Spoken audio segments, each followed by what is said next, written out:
প্রথম কথা, জ্বালানির কোনো সংকট বর্তমানে বাংলাদেশে নেই।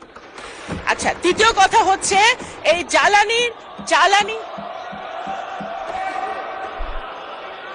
মাননীয় speaker, Honorable members, may I humbly request all of you, honorable members, please, জি মাননীয় প্রতিমন্ত্রী আপনি আপনার বক্তব্য অব্যাহত রাখুন। মধ্যপ্রাচ্যের সাথে সম্পর্ক স্থপতি হচ্ছে শহীদ প্রেসিডেন্ট জিয়াউর রহমান।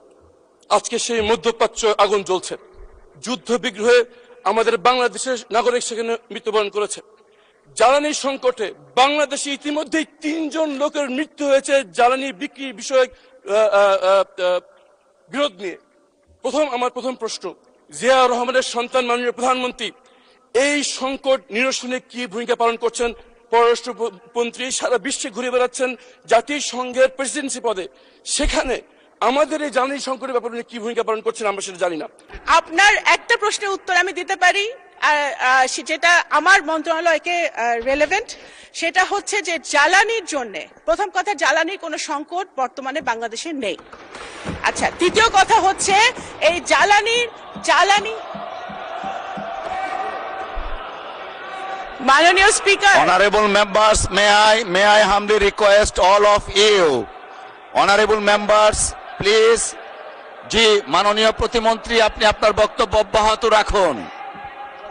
আপনার বক্তব্য আচ্ছা। অব্যাহত রাখুন। মাননীয় স্পিকার, জ্বালানির যাতে একাধিক সোর্স থেকে আমরা সরবরাহ করতে পারি, সেই জন্য ইতিমধ্যেই মাননীয় প্রধানমন্ত্রী একাধিকবার আমাদের সাথে বসেছেন। জ্বালানি মন্ত্রণালয়, পররাষ্ট্র মন্ত্রণালয়, বিভিন্ন সংশ্লিষ্ট মন্ত্রণালয়ের সাথে উনি বসেছেন।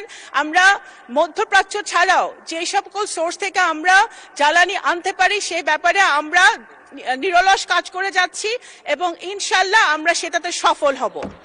দ্বিতীয়ত হচ্ছে আমরা প্রথম থেকে বলে আসছি, যখন এই যুদ্ধটা লেগেছে, বাংলাদেশ সরকারের একমাত্র গুরুত্বপূর্ণ কাজ হচ্ছে, ফার্স্ট প্রায়োরিটি হচ্ছে বাংলাদেশিদের যে মধ্যপ্রাচ্যে বসবাস করছে তাদের নিরাপত্তা নিশ্চিত করা। সেটা আমাদের মিশনগুলা পুঙ্খানুপুঙ্খভাবে 24/7 কাজ করে তারা করে যাচ্ছে। এবং আমাদের যারা 5 জন মৃত্যুবরণ করেছে মাননীয় স্পিকার, দুর্ভাগ্যবশত 5টি ভাইকে আমরা হারিয়েছি, তাদের 2 জনকে মৃতদেহকে আমরা সফলভাবে বাংলাদেশে আনতে আমরা পারতে পেরেছি। কারণ এই এখন সিচুয়েশনটা বুঝতে হবে, বাংলাদেশে ওই মধ্যপ্রাচ্যে অনেক কমপ্লিকেটেড সিচুয়েশন বিরাজ করছে। কখন কোথায় যুদ্ধ লাগে আমাদের বাংলাদেশিরা তখন নিজেরা বুঝতে পারে না। সুতরাং এর মধ্যে আমরা কিন্তু আনতে পেরেছি এবং 186 জন বাংলাদেশিকে নিরাপদে ইরান থেকে, তেহরান থেকে IOM এর সহযোগিতায় আমরা বাংলাদেশে ফেরত এনেছি একটি চার্টার্ড বিমান ফ্লাইটের মধ্য দিয়ে।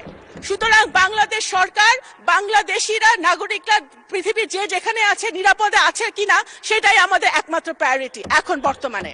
ধন্যবাদ মাননীয় স্পিকার। ধন্যবাদ মাননীয় প্রতিমন্ত্রী।